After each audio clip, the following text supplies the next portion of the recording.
Mula-mula satu kapsul. Satu kapsul satu hari. Okay. Tapi tak nampak dia punya result.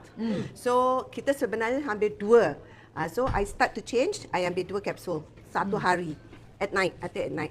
So masa tu I had a very bad cough. I even went to the hospital. I went for treatment, but the cough is still there.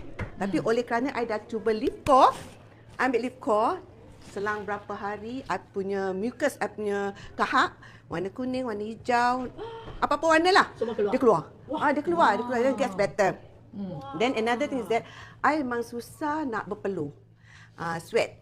Jadi ever since I took that, I sweat a lot. Even for my hair, my head, dia punya sweat dripping. So I rasa macam hujan lah. Macam hujan. So like dalam rumah boleh like that, you know, not outdoor. Jadi after that, I feel very, very good. Another testimony, my husband, when he took, also he start with 1, very stubborn, right? We are asked to take 2, but he took 1. So I told him, advise him take 2.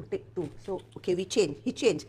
After he took, then he feel like he wants to release his bowel, and it's so much, and after that he feel so released.